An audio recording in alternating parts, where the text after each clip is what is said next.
Quédate en este video para que veas cómo llegamos al Chorrito de Pastoreo. Esto es un viaje más y en esta ocasión estamos yendo al Chorrito de Pastoreo.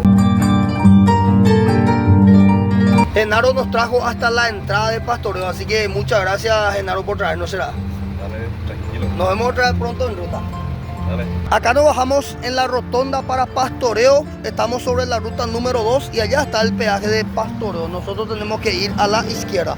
De acá de la rotonda aproximadamente queda 5 kilómetros Pastoreo. Y acá estamos haciendo dedo. Ahí viene una patrullera. Vamos a ver si subimos en la patrullera. No, no nos alzó. Gente, regresaron por nosotros la patrulla. Así que ya estamos yendo. No, y cuando hoy va preso,